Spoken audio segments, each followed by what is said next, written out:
everything. Of everything. That's kind of dick right.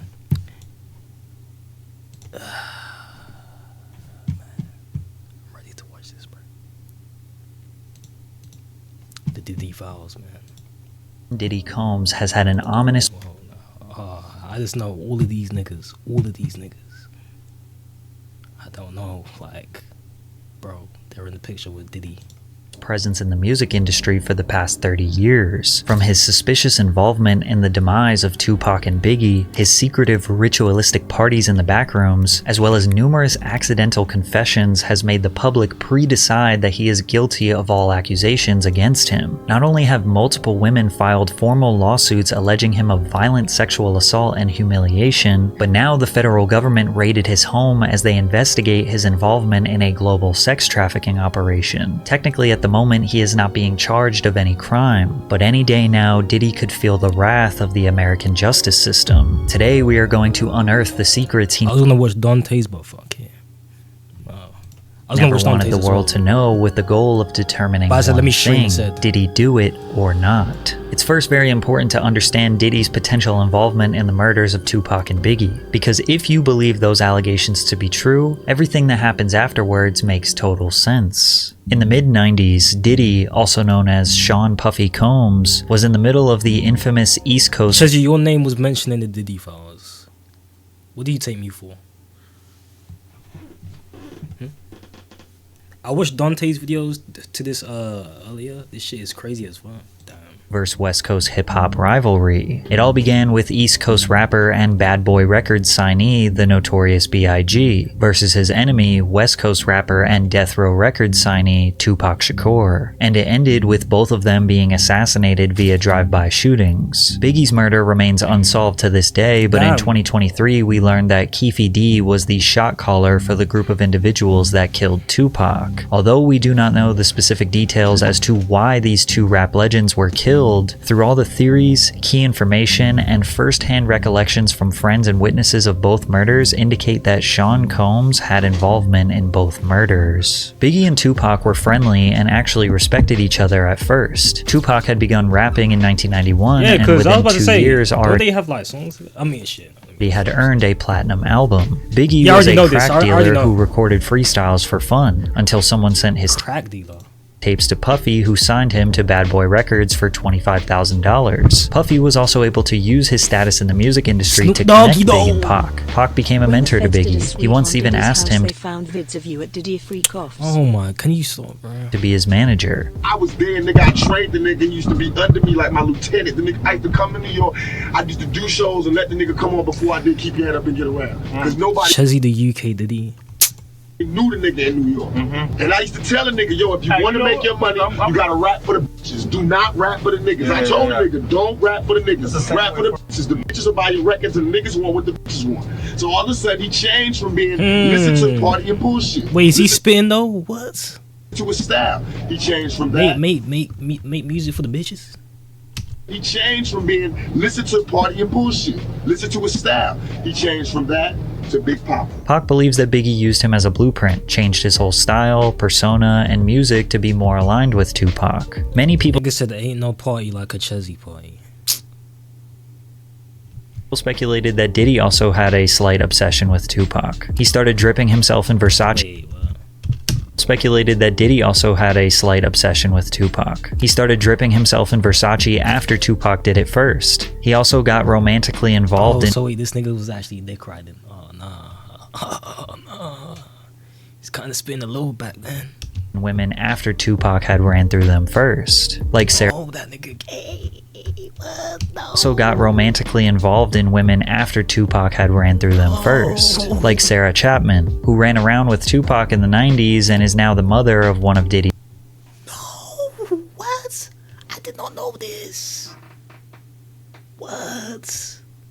This is what we're doing. I mean, nigga said, I said, no, this is what this nigga's doing. This nigga's a weirdo, he's a weird nigga. These children. Pac's claims aged like fine wine when recently the internet figured out that Biggie's most successful hit, Juicy, was actually stolen by a Mississippi-based artist called Notorious B.I.G., who released a song called Big Daddy a year before Juicy that sounds exactly the same. Overweight, loving now, G, but I Is it a coincidence that Notorious B1 and Notorious B.I.G. are very similar? And this song is called Big Daddy, and Biggie started going by Big Papa? But many people believe this was the mastermind of Diddy, as he was a music industry expert who knew how to scout talent and assess a hit song before anyone else heard it. They believe Puffy instructed his artists to steal from Notorious B1, and Biggie trusted his boss and mentor. Pac and Big's rivalry began as a music-based competition. Who had more music sales? Who had the better fashion, media representation, and cultural influence? But due to gangster rap creeping into the mainstream... What's this link, bro? Nigga wife and Tupac sloppy seconds. Oh no, man. Yeah, so Justin Bieber's 48 hours with Diddy. as soon as you turn 16, you know what I'm This saying? is really like niggas make jokes and shit, but like this is really like shit's sad. Like, bro, you guys seen flipping Jaden Smith and Justin Bieber, like them niggas were like kissing, bro. Like, ain't want no friendly, you know, like, no, them niggas is.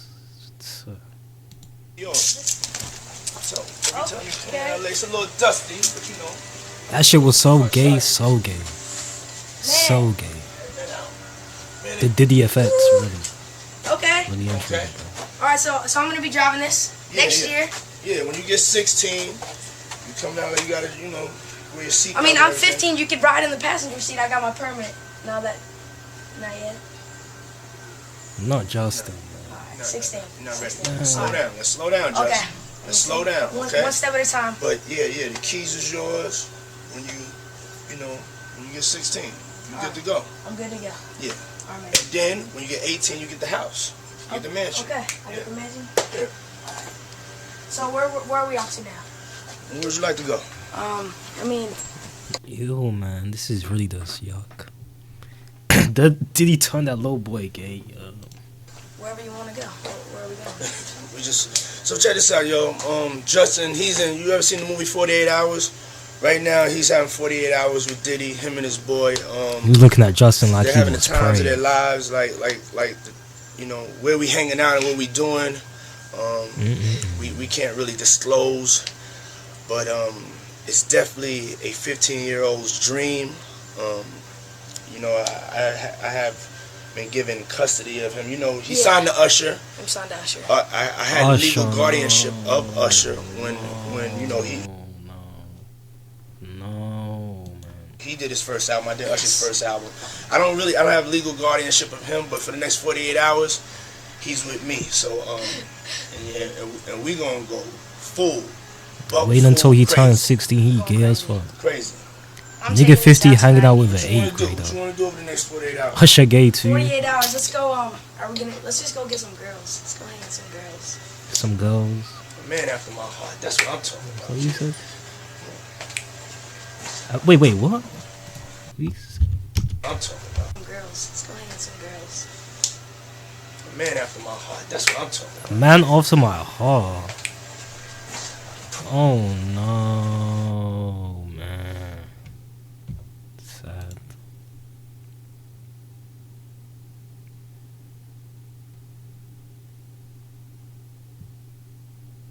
"48 Hours with Diddy" sounds like a horror movie. Nah, nigga, that should have been the title of the stream. 48 Hours with Diddy. That shit kind of. Well, that's fucked up. So, but like, it's funny. Nigga tried to play his disgust off. That nigga was trying to hide his homoality. Nigga said homoality. Oh my gosh. And the two being surrounded by legitimate gangsters, tensions escalated to life-threatening conflict. In November 1994, Tupac was on his way to record some music at Quad Studios in New York City. Yo, what's good doings in chat? Who is in chat? Yo, Chesney, I know you already reacted to Bipolar, but did you see the other song in Jade's account? It was produced by Savior Zerbass. No, I did not see that, no. Shit, I'm gonna have to listen to that, bruh. Is it good? Easy to good. Coincidentally, Biggie was there Chesney survived 48 hours with Diddy. That's why you like this now. What? recording with Junior Mafia, which was a group of 4 friends that Big knew since their I'm childhood. the straightest, bro. Look at me. Straight as hell, bro. I'm heterosexual. I only like womb. Did you get like the woman? Did you get?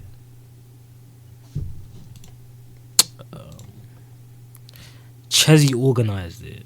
It was originally on Bipolar, but he took it out of the playlist. It's fire as hell. Alright, bet that. Ain't Diddy blow up Kid Cudi's car? What?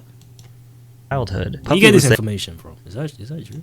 There too, since Big was his artist, and anything this is a crazy short right here, man. What the fuck? Big writes or records is technically owned by the Bad Boy Where label. are you looking? Allegedly, a man by the name of Jimmy Henchman, who is now serving life in prison, was planning a robbery on Tupac since Pac owed him some money. Many speculate that Jimmy told Puffy what was about to happen, but Puffy did not try to stop it. When Pac was outside the studio, he looked up and realized rapper Did he blowing up cars now? I don't know. Nigga think he just drove. Lil Cease, who is best friends with Biggie, was yelling at him from above. He was excited to see him because they were friends. Hey, I know that. He told him he was going to go downstairs and meet him in the lobby. Pac got to the lobby downstairs when some men attempted to rob him at gunpoint, which quickly led to conflict and Pac being shot 5 times. In the middle of that trial, Shakur was gunned down, shot 5 times in what he claimed was a murder attempt and police called a robbery. As the police did their investigation, you can see Diddy looking around scanning the area with his head down. Keep in mind that after Tupac was shot, he got in the elevator and went upstairs where dozens of Bad Boy affiliates were located. Pac was interviewed by Vibe magazine detailing the night he was shot and the energy of the people around him while he was bleeding out. Because Andre Harrell was there, Puffy... Damn, bro. They talk about it in the video, but apparently it's facts. Oh shit. Puff Daddy is a gay ass name. How did people not figure out sooner? I mean, people did. People been known this nigga's gay.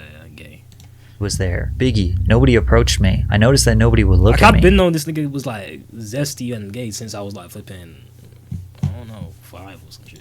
Andre Harrell Okay, wouldn't look 5 at is crazy. I didn't even know what the internet was, but like, bro, come on.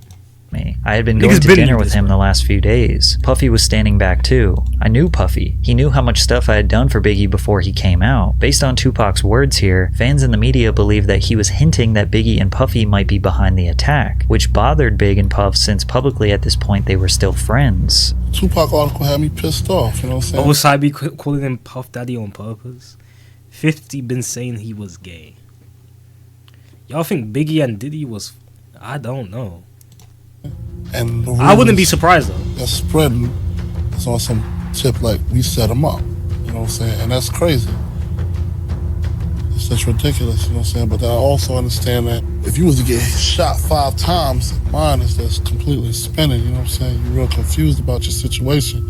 So it'll cause you to say things that you really don't mean. To make things worse, a few months later, Pac was found guilty of sexual assault and would end up serving 9 months in prison. This gave him tons of time to think and reevaluate his life. He was 5'11". To add insult to injury, Biggie released his iconic cutthroat track called Who Shot Ya, which felt like an obvious diss towards Tupac. Diddy but gon' blow up your technically, it crib. was recorded before Pac got shot, but it was marketed and released months after the incident. Regardless, the media developed the narrative that Big and Puffy set up the shooting and now released a diss record bragging about their hit. And Puff's full intentions were to stir up drama, as can be confirmed by the former president of Bad Boy Records. Biggie might not have thought that when he wrote the lyrics that it was going to be used for that, but the way it was marketed by the company and released in the succession of things that were going on that we were dealing with on all the levels that we were dealing, that record did what it was supposed to do. I never knew Diddy had the lisp.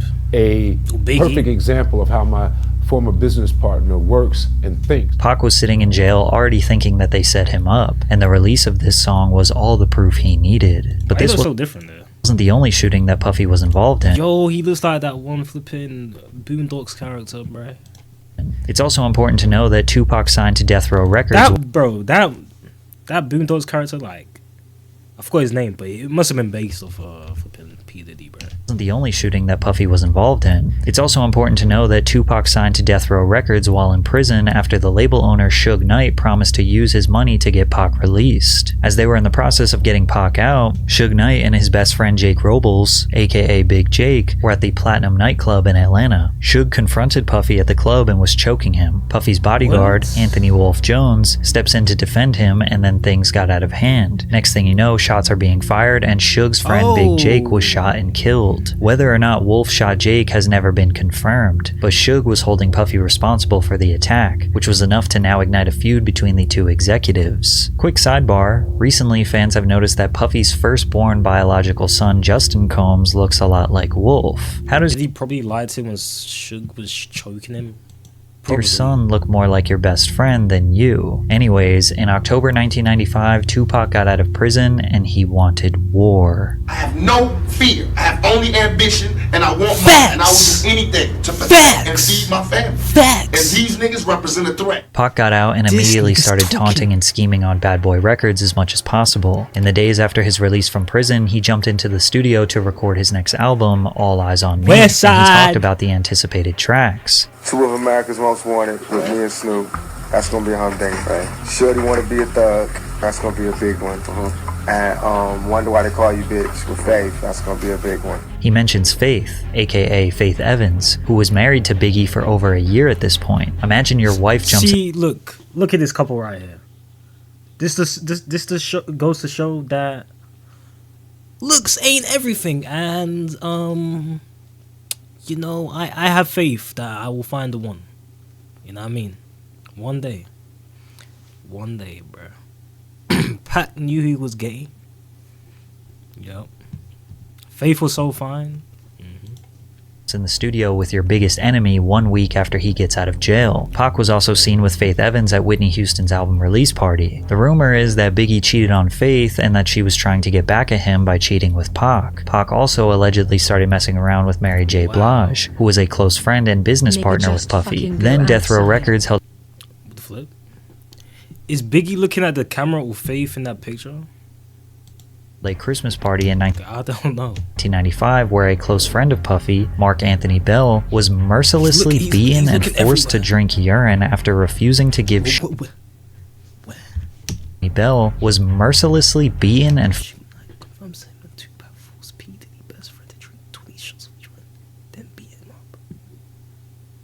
forced to drink urine after refusing to give Suge Puffy's mother's address. Tupac and Death Row did not let off the gas. At the 1996 Soul Train Awards, nigga think he gonna find the love of his life on the Monkey app.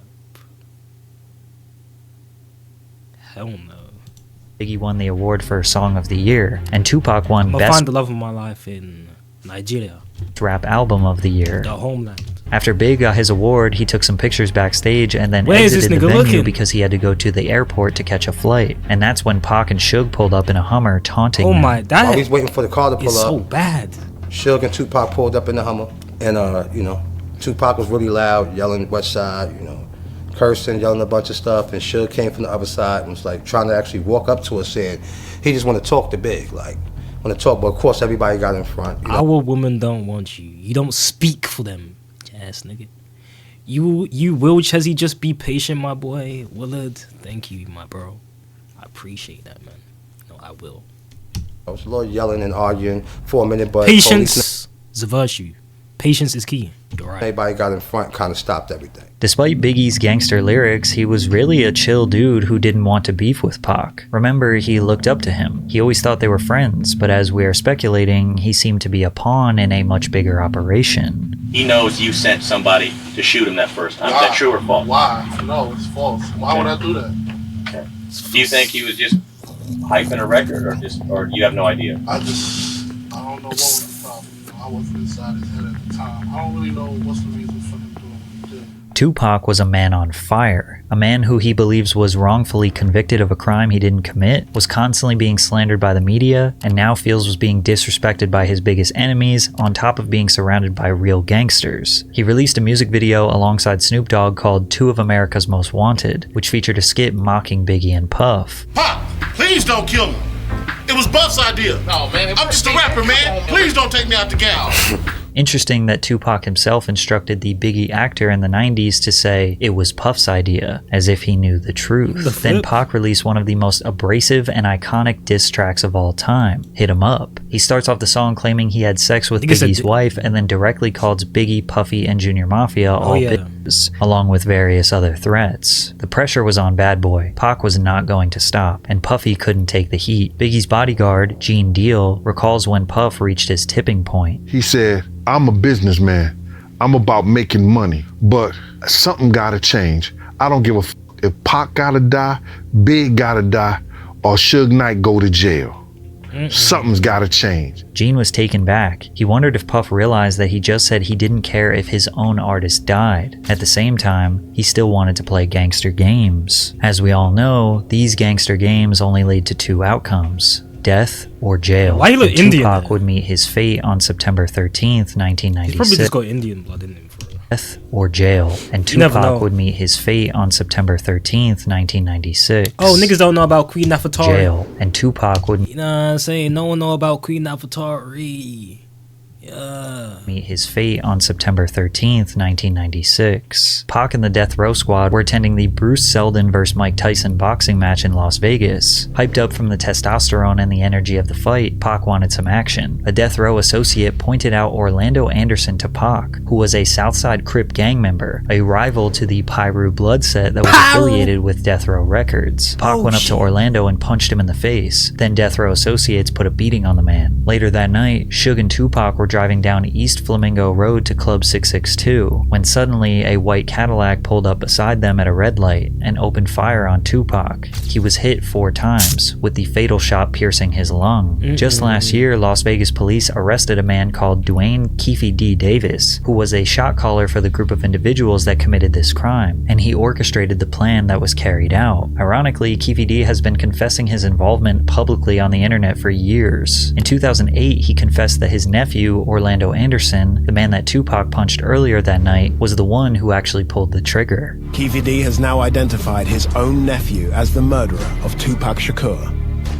Bolstering Keefe D's claim was an informant in 1997 who told investigators that Puffy had hired the Southside Crips to kill both Suge and Tupac, and that the Crip who was jumped at the MGM was in the group that had done the hit. This was exactly the same story that Keefe D told us a decade later. Keefe also stated that Puffy offered them $1 million to kill Suge and Tupac. We wanted $1 million. Yeah, he said, come on downstairs and talk to you. He tells you, seriously, man, I need to get rid of these guys. I mean, he's looking at you in the eyes and he's like scared. Yeah. You tell him we'll do it for $1 million, and he's like, okay, I'll do it for $1 million. Yeah. He agrees. You shake on it or something like that. It's nothing.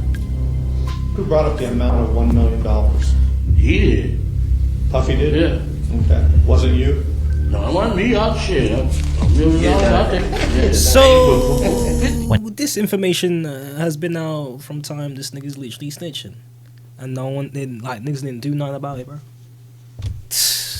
No, it wasn't me. I'll shit. $1 million out there. Yeah. Take it for 50. When Diddy was asked about this confession, this was his response. It was this documentary that claimed, which we know wasn't true. Yeah, check this out. We don't talk about things that are nonsense. We don't even entertain nonsense, my brother. So we're not even going to even go there. Guilty. With all due respect, but I appreciate Guilty, man. you as a journalist asking. Thank you. As you can imagine, Death Row was likely seeking retaliation for the murder of Tupac. Everyone at Bad Boy Records knew they were not safe, but they were especially not safe in Southern California. An LA kingpin called Gene Deal, Diddy's bodyguard, and warned him that there was a hit placed on Biggie in LA. This somebody did 26 years in the federal jail as a kingpin, brother. He called me to save Biggs' them life. Tell them niggas not to go nowhere. It's a hit on them. You get this information from a kingpin, brother. Yo, Chaz win. Nigga. Whoa. Way too coochie, fool. I get it. Shit. Ray, I appreciate you for the prime 7 months, my nigga. What? Appreciate you, bro. How you doing? Despite we watching the Diddy files, man. This it's actually crazy, bro. Knowing all this information, in February of 1997, they headed out to Los Angeles to promote Biggie's new album, Life After Death. Puffy also wanted to record some of his album, No Way Out, in LA. Lil Cease, Biggie's best friend, claims that Big wanted to be in LA. If he say go, we going. If he stay, we staying. Big wanted to stay. I always tell people that, yo, why everybody always go, why y'all was there so long, or why you didn't tell him to go home? He's the boss. We're here because of him. And if he feel like it's no threat and he wants to be here. Yo, was gonna say this nigga kind of like it reminds me of a rap. Why he kind of laugh like that, bro? What the fuck? What the fuck did I say? Bro, he reminds me like, bro, you know that laugh that Pierre has? That's what it reminds me of, man. We're here because of him.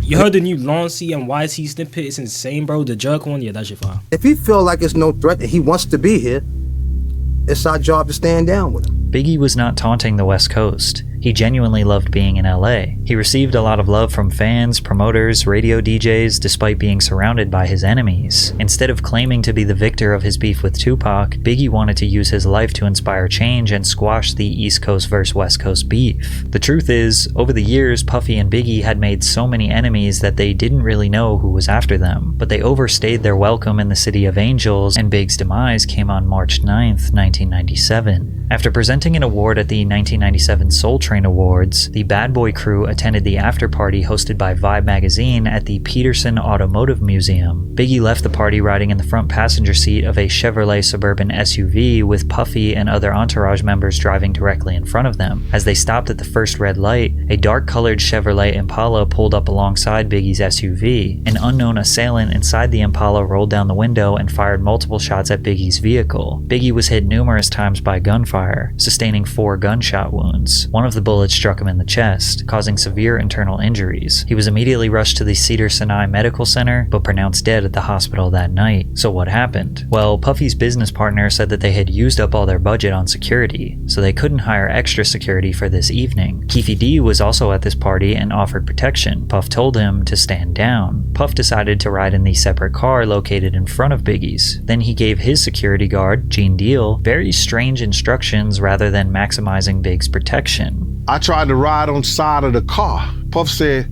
yo, Gene, what you doing? I said, I'm riding on the side of the car. I have my gun out. So he says to me, Gene, if you don't get in this car, you ain't gonna never work for Bad Boy ever again. I said, man, how the f you gonna try to tell me how to do my job? He said, Gene, we don't need that look. We don't need that look. Get in the car. As I go to get in the car, this motherfucker reached down and let his seat all the way back. So now I gotta put my legs sideways. I'm like, yo, what the fuck is you doing? He said, you ready? He said, you ready? I said, Kenny, run the next 3 lights. Kenny said, for what? I said, motherfucker, run the next 3 lights, Kenny, or I'm gonna drive.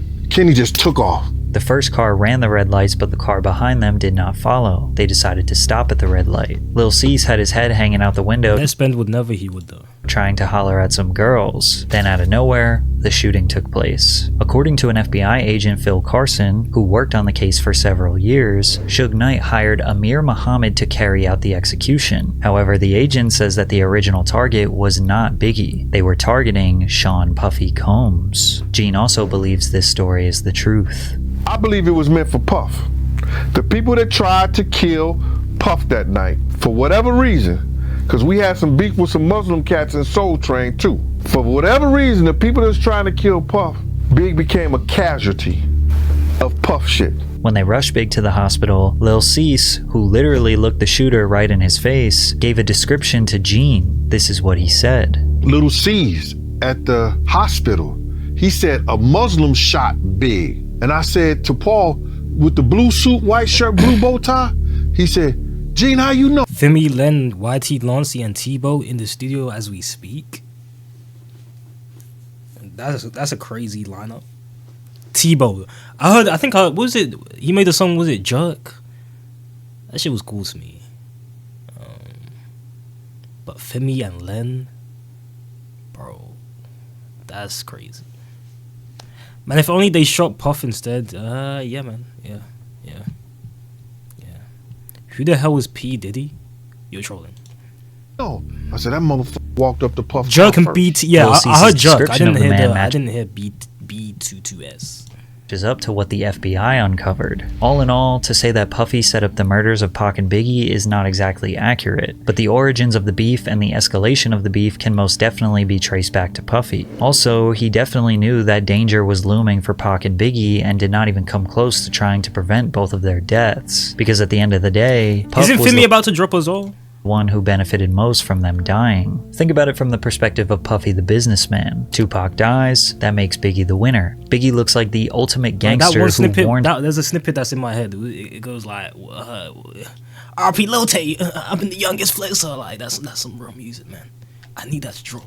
his enemy with a diss track and then got him killed. That helps feed into the persona and sell more records. Plus, with Tupac dead, there is no more competition. Biggie's inspiration, his idol, the dude who he copied everything from, can no longer defend himself Need that from the Mandy grave. snippet. That's now, what's called we know Mandy, that Puff yeah. didn't exactly want Big to die, but he wasn't doing everything in his power to protect him. Bro, why is this Additionally, nigga always Puff just saw got big ass cigars in his mouth, bro?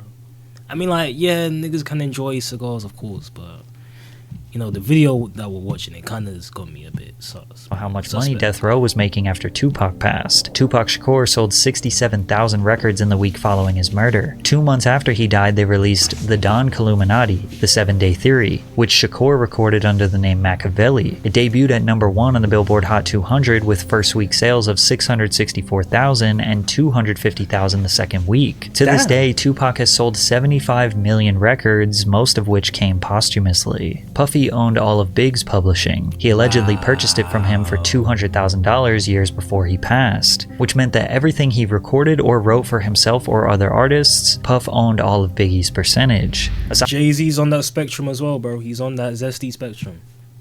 Don't let him be in with Beyonce fool you, nigga. Fimi better than Lancey. Find a rope.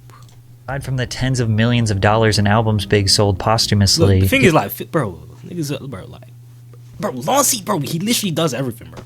I don't know how you can say that, but Fimi's hard, of course. he was also a prolific songwriter. He Lancey wrote all of literally Junior be singing, Mafia's bro. album. He wrote for Lil' Kim. He wrote for Mace, Craig Mack. Also consider every single time Mafia's album. He wrote for Lil' Kim. He wrote for Mace, Craig Mack. Also consider every single time he's been sampled over the years. Diddy has been making money off Biggie for more years than Biggie was alive.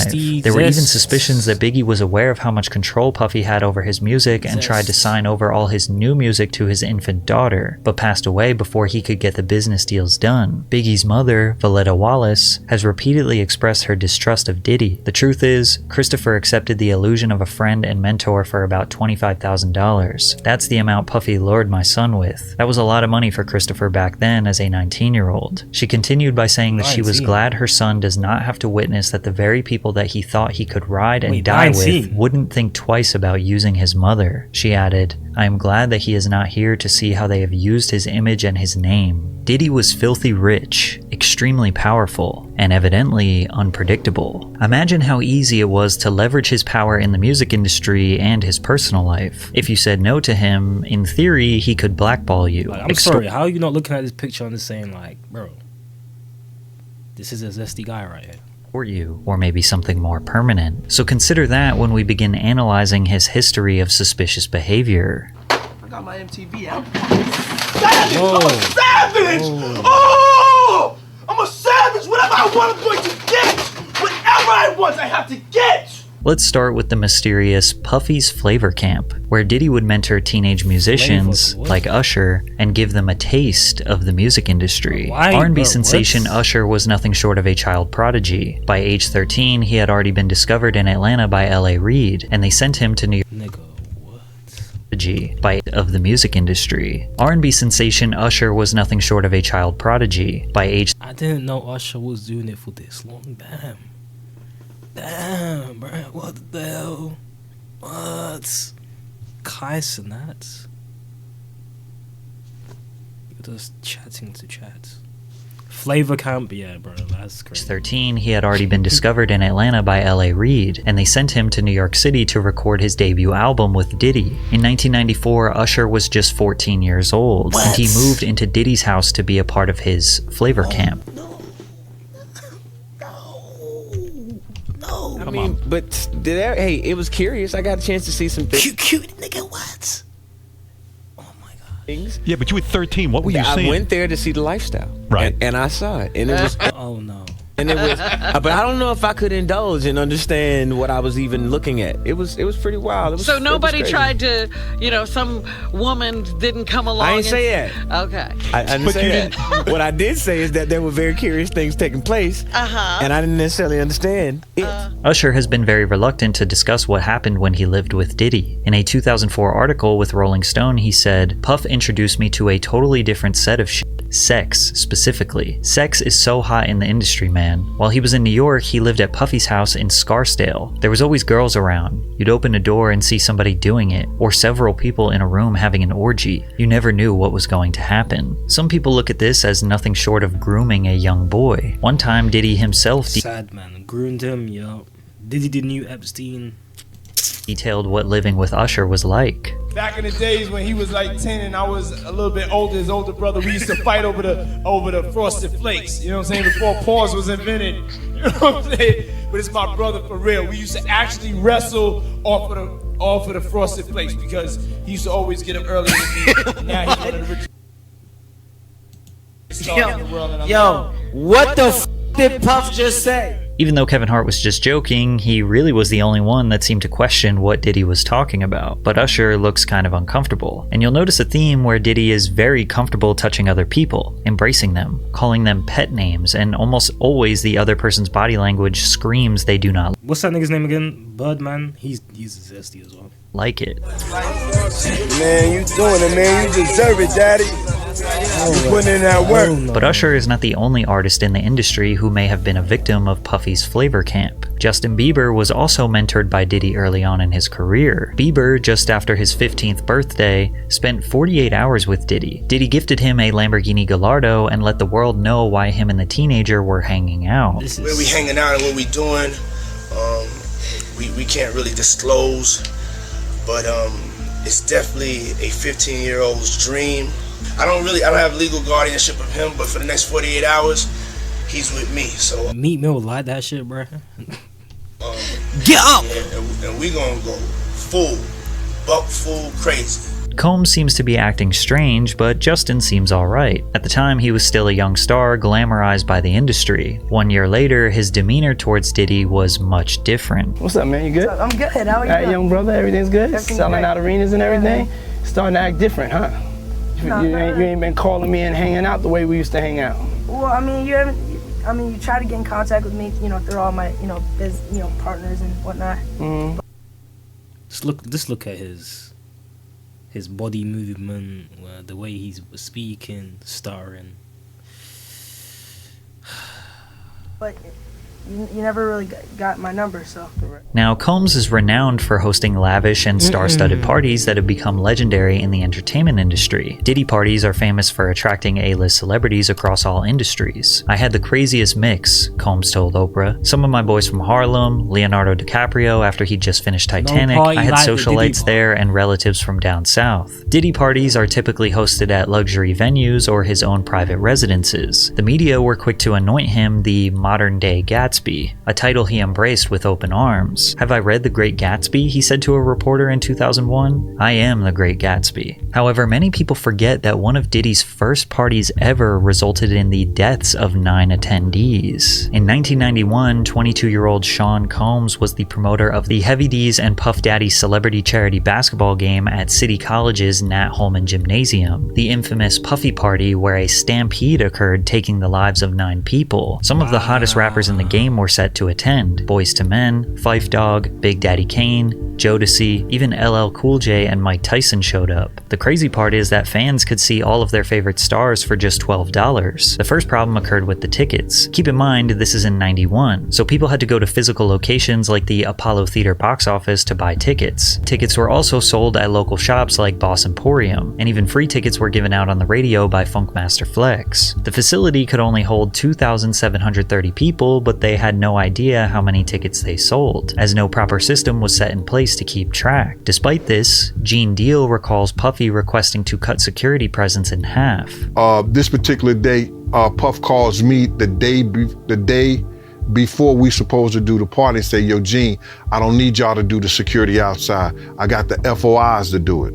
So I said, man, I just told 18 guys. He said, I just need 8. To clarify, the FOIs are Fruit of Islam members. One witness to the event said, you cannot have an event like this in Harlem without those Muslims, said Oscar Davis, 32, of the Bronx. Forget the police. They can't do nothing. The people in Harlem respect the Muslims. It was blatantly obvious that more people were outside than could actually fit in the gym. Despite the overcrowding, tickets were still being sold at the door, said Mario Salvaggi, a city police patrol chief. Fans entered through 2 side exits and funneled down the stairs, through the doors into the gymnasium. But once LL Cool J and Mike Tyson showed up, all hell broke loose. Mobs of people started swarming from outside to rush inside, pushing people forward towards the glass doors. The glass doors eventually were shut and needed to be pulled towards the crowd to be opened. Guards tried to instruct people to fall back, but they wouldn't listen. The pressure became so great that the glass doors shattered and people fell through them. Outsiders began stampeding and stomping over bodies to get inside the facility, but the problem just got worse as they needed to go down the stairs into the gym. The doors at the bottom of all this just to see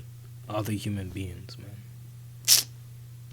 The stairs also needed to be pulled open towards the crowd, not pushed into the gym. So hundreds of people were squeezed up against these doors in this tiny stairwell with no way to escape. Also notice that these doors don't have any windows. So inside of the gym, people were having a great time. From the outside, you can hear them partying, playing music, and rappers shouting over the microphone. They didn't even know that just on the other side of those doors were people fighting for their lives. Eventually, they got the doors open. As much as 6 people were stacked on top of each other and began spilling onto the gym floor, finally relieving the pressure. People began trying to perform CPR on the ground. Someone announced over the microphone that 3 people died right there. This caused chaos, and the people inside the gym began trying to leave, stampeding back through the exact same stairwell where people were trapped in the first place. Police identified 5 men. I'm stampeding for my Lord and Savior, Lucky. You'd get crushed, little guy. It's okay though. And 3 women dead at the scene, and 29 people were just make sure, like, you know, you're a decent height, you'll be fine. Injured. A 9th victim died in the hospital days later. All of them died from asphyxiation. 8 families of the deceased settled wrongful death lawsuits against Mr. Combs in early 1998. Mr. Combs ended up paying around $600,000 of a total $3 million or so. Now, clearly, this wasn't all Diddy's fault. Legally, the courts claim the city 50% responsible and the promoters 50% responsible. Regardless, death and dark energy seemed to lure around Diddy since his earliest days. From there, he kind of stopped throwing parties for the public and started to keep them private. However, over the years, disturbing rumors have spread regarding what happens during Diddy's parties, ranging from group sex rituals to casting couches where newcomers would secure their future in various industries. The biggest rumor is that we stampeding for the goat nest, man. Nigga said we. Ain't no party like a Lucy Bang party, you know what I mean? Right. Aspiring male talent would need to pleasure other powerful men to advance their careers, and apparently it's an open secret in the music industry, which is why Shannon Sharp erupted in laughter when Cat Williams said, "Cause P. Diddy be wanting the body, and you gotta tell him no. You got to tell him no." I did. Now, Diddy has 6 biological children with 3 different women. He has had multiple high-profile relationships with the likes of Jennifer Lopez, Naomi Campbell, and Cassie. But you will notice that most of Naomi Campbell's evil. With the likes of Jennifer Lopez, Naomi Campbell. I said it here. If I'm gone in like a week, you never see me like stream ever, it's because she assassinated me. I'm calling her out. I'm exposing her.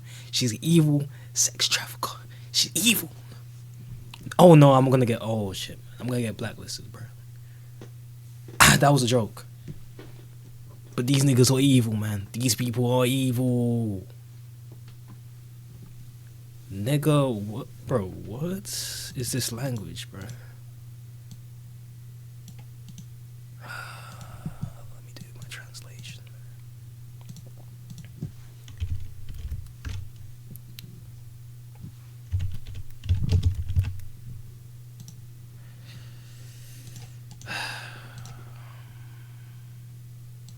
To kill oneself. Okay, scene. Say no more. I feel that.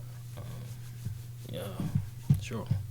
Ain't no party like a Lucy party. That's what I'm saying, bro. Yeah.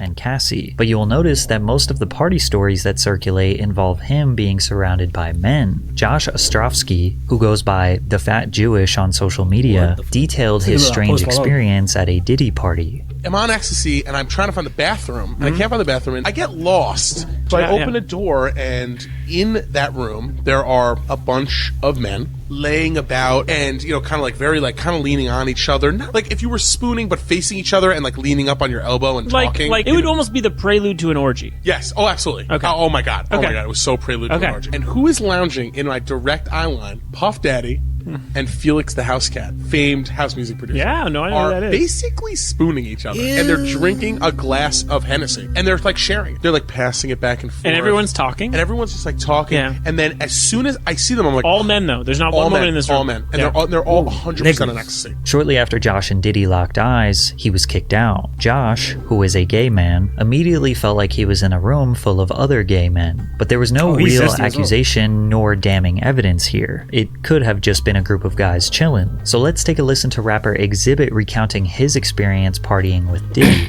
Florida. Yo, all going welly. We got invited to a Puffy party, doing, a New nigga? Year's Eve party. He invited us to the house. We watching the Diddy Files, Club. bruh. Puffy calls me outside. He's like, "Hey man, that girl you know about?" He's like, you know, that's the devil, man.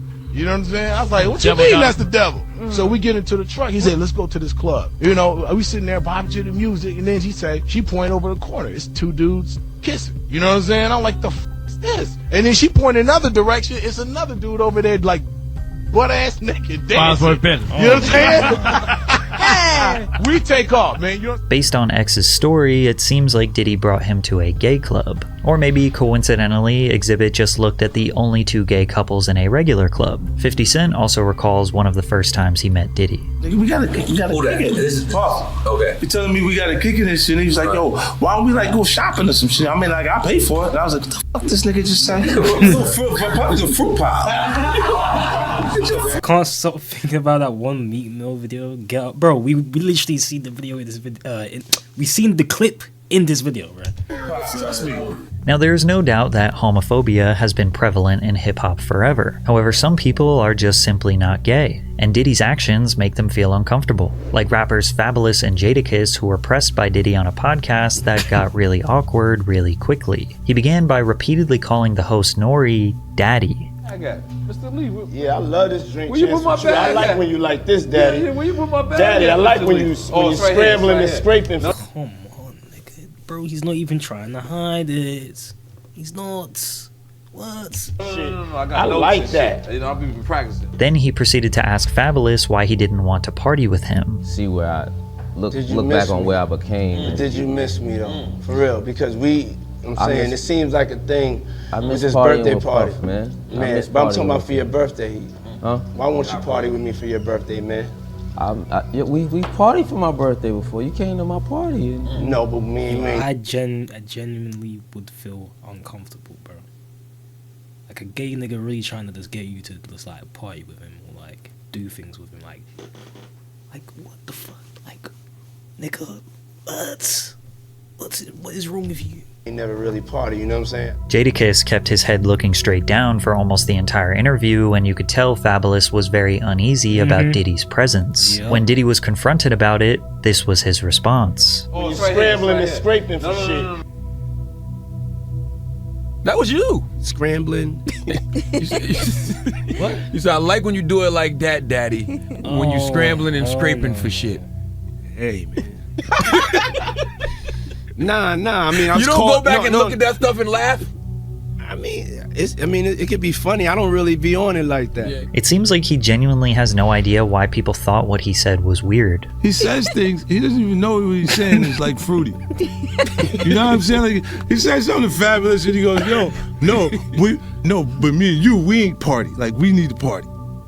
What is he talking about? What is he talking about? Incense has gone off. When people say that to me, I get a little uncomfortable. But even with all the jokes, rumors, and secrets, nobody ever formally spoke out against Diddy and accused him of assault or abuse until 2019, when his ex-girlfriend Gina Huynh spoke publicly about what it's like to be in a relationship actually with him. creepy. Keep in mind that Gina was a side girlfriend for Diddy. She literally, bro, look at that picture right there. She looks like she's like calling out for help. Just with that one picture. Some people just like they be having like a resting face, but still, come on, man. All this information about P Diddy, and then you look back at this picture. Look at this shit. Public didn't know about her because his public relationship was with Cassie Ventura, who he had been on and off dating for a decade. He had caught me texting another man. We were in his closet and he like pushed me and I fell to the ground. He like stood over me. He avoided my face, but he like started punching me like on the side of my head, and I was just like covering my face.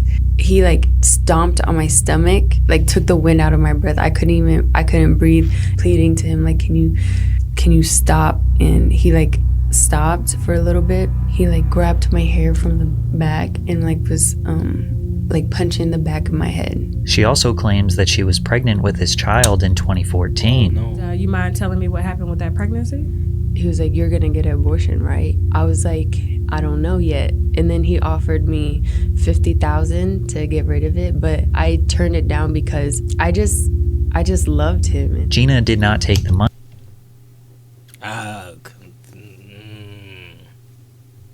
You loved him? Are you sure? I don't know. I feel like that's a bit of some cap right there, you know.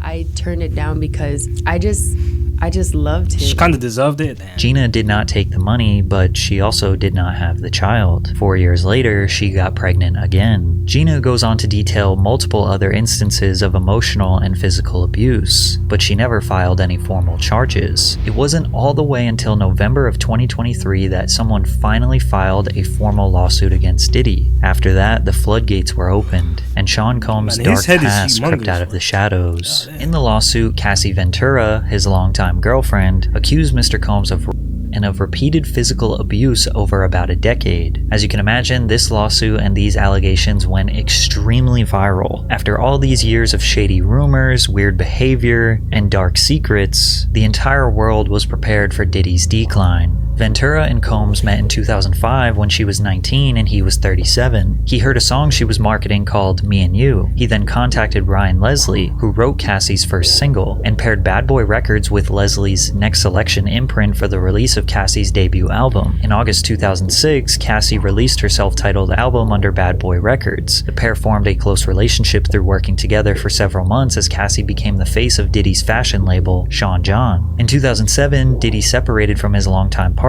Kim Porter and started dating Cassie. Cassie alleged that Combs controlled nearly every aspect of her life, from her career to having access to her personal medical records. She claims he was frequently violent, physically abusing her multiple times a year, and that he often plied her with copious amounts of drugs, which made videos like this one seem awfully suspicious, where Cassie seems to be hiding from Diddy. What you gotta say now? What you gotta say now? You ain't got shit to say. When you put your girl on the snap, baby, yo, babe. I mean, shit getting weird. Come on, baby, it's hot outside. You fucking wrapped up in that blanket. Let's go jog on the beach. The court papers assert that others who worked with Mr. Combs helped him control Miss Ventura, like suppressing her music if she did not obey his orders, or by helping to conceal his behavior. But it wasn't just mentally controlling. He also often got physically violent with her. In one incident in Los Angeles in 2009, the suit says that Mr. Combs became enraged when he saw Miss Ventura talking to another talent agent, then pushed her into a car and kicked her repeatedly in the face, making her bleed. The suit also details Diddy's request for Cassie to engage in his newest sexual fantasy called voyeurism. Combs forced Ventura to have sex with male sex workers in different cities, encounters she claimed he watched, pleasured himself to, and recorded. This is the allegation that likely opened up a federal investigation into him sex trafficking people. According to the suit, Mr. Combs called these encounters. So the nigga's bisexual. Just lock him up. This nigga should have been locked up from time.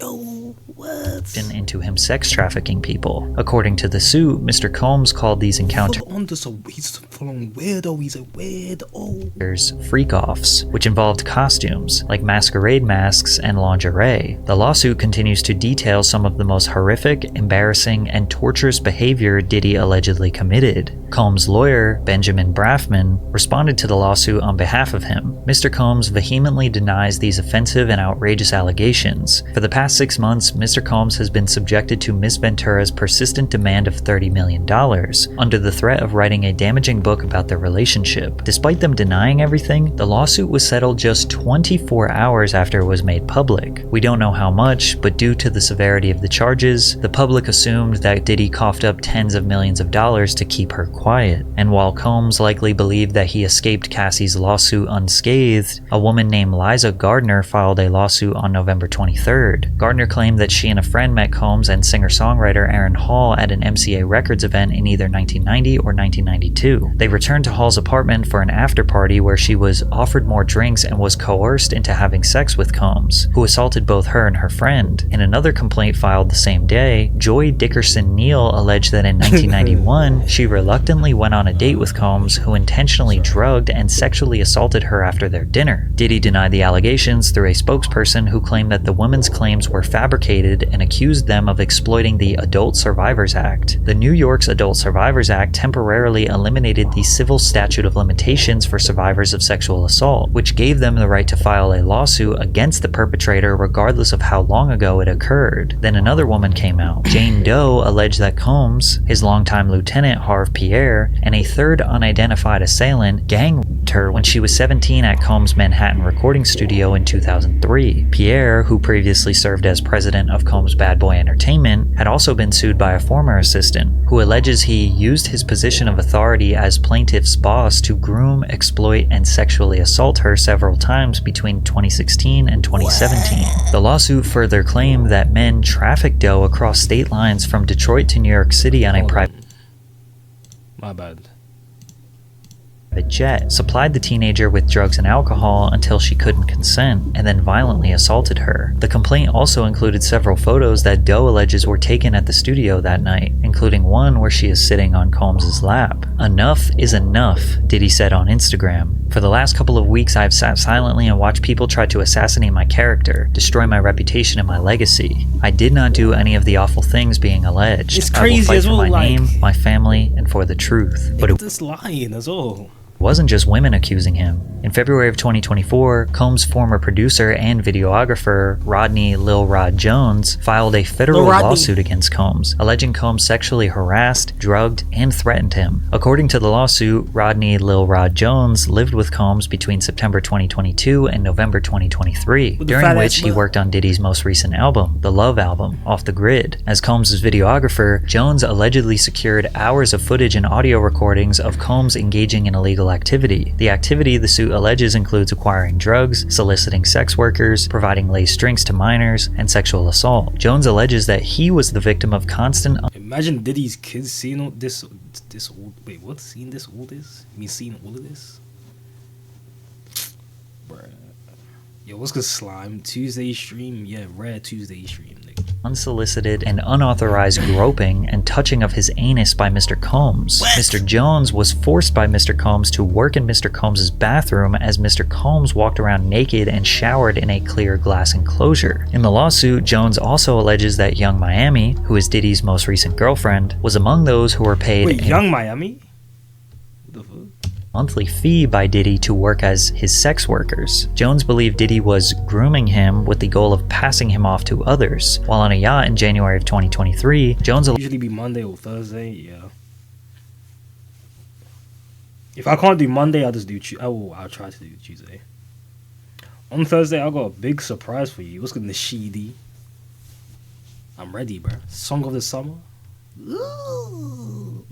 alleges he was introduced to Oscar-winning actor Cuba Gooding Jr., who proceeded to grope and fondle him until being forcibly pushed away. Jones claimed that Diddy, who had dominion and control over Gooding Jr., failed to step in. Also in Jones's lawsuit, an unnamed rapper is mentioned as having been on Diddy's yacht, where they were allegedly seen consorting with underage girls and sex workers. This rapper is described as a Philadelphia rapper who dated Nicki Minaj. Rapper Meek Mill is from Philadelphia and dated Nicki Minaj stretched from 2014 to 2016. That same unnamed rapper, also an unnamed R&B singer, and producer Stevie J allegedly engaged in sexual intercourse with Diddy. This allegation has people looking at that clip of Meek Mill in the pool with Diddy calling him daddy more suspiciously. Also, 50 Cent made some jokes about Diddy and Stevie J on Instagram, to which Stevie J responded with not denying the allegations, but challenging 50 Cent to a boxing match. However it go, I want you to fade, nigga. Fuck all that. Since it's entertainment, let me beat the shit out of you on TV or something. Don't duck that. I'm calling you out. What you want to do, Curtis? But the most shocking allegation made in the lawsuit was Mr. Jones discovered that Mr. Combs has hidden cameras in every room of his homes. You deserve it, daddy. Oh, nah. And that Diddy was secretly recording artists and powerful executives, like Lucien Grange, who was mentioned in the lawsuit, who may or may not have participated in the freak-offs. If this turns out to be true, we might see some of the most powerful people in the entertainment industry get exposed. Two gay men. And 50 Cent wants to be a part of the expose. He said on Instagram, W 50 Cent, bro. In my head, this is gonna be so good. What you wanna bet I'm gonna get these tapes? I'll pay top dollar for them. You been over there? I don't go to Puffy's parties. However, it seems as though Sean Combs' reign of terror may be over. On March 25th, 2024, Homeland Security agents and other law enforcement officers raided Diddy's homes in Los Angeles and Miami due to a possible ongoing may be over. On March 25th, 2024, Homeland Security agents and other law enforcement officers raided Diddy's homes in Los Angeles and Miami due to a possible ongoing sex trafficking investigation. Homeland Security expert Hal Kempfer added some insight that the evidence they're looking for includes laptops, flash drives, and anything that would connect Combs with the allegations. As of right now, we don't know what they found, and technically the feds never formally announced what they were looking for or why they were there. But it's safe to assume, based on the allegations, conveniently, Diddy was not even in the United States during the time of the raid. According to TMZ, Combs' private jet was spotted on the ground in Antigua, in the Caribbean, shortly after news of the raids broke. Many people believe he is fleeing the country, and today it seems like Diddy is spiraling. He just posted on social media trying to see who in the industry is on his side. Hey, yo, right now, though, for real, yo, I need to know who with me, you know? Like, just straight up, like I don't have the time. If you with me, let it be known. If you don't with me, be quiet. And just in case you wanted some more twisted allegations and insane conspiracy theories, take a look at the founders of Uptown Records, the people who gave Diddy his very first job in the music industry. Andre Harrell, dead at age 59. Heavy D, dead at age 44. Kim Porter, dead at age 47. And Al B. Sure, who was just in a coma for 2 months and almost lost his life. Al B. Sure is also the father of Diddy's oldest adopted son. Al B. had a child with Kim Porter before she left him, married Diddy, and had children with him. Albie has recently been trying to reach out to his oldest son, hoping that he will leave Diddy and come back home, and when he got out of his coma, he strongly insinuated that Diddy was the reason behind it. We're going to be producing the Albie Shore life story. So hold on to your britches, and you'll really understand how I ended up in a coma. You're really going to need to call Homeland Security. Now, why would Diddy want the people who got him into the music industry in the first place to all be dead? I don't know. Your guess is as good as mine. But it seems like almost everyone around Sean Combs for his whole career either dies, disappears from relevance, or speaks out against why you kind of his look like devilish Twisty P? ways. Yet nothing bad ever seems That to nigga in happen. the middle. What the hell? Disappears from relevance That's or literally speaks Twisty out P. against his devilish ways. Yet nothing bad ever seems to happen to him. He just seems to get more successful and rich. Is it a coincidence? Maybe. But for now, we will just have to see how this all plays out. Based on everything you have learned in this video, you probably think he is guilty. But as of right now, he is innocent until proven Diddy. That's kind of crazy. Lock this nigga up. Lock his ass up. Lock his ass up. Lock him up, bro. All the evidence is there. That nigga is a weirdo creep. You know, he's been going for the youths, the young G's. He's been going for the females, abusing the females. This nigga is a full-on weirdo. Lock his ass up. Lock his ass up. Lock his ass up. What's this, bro? What the flip is this?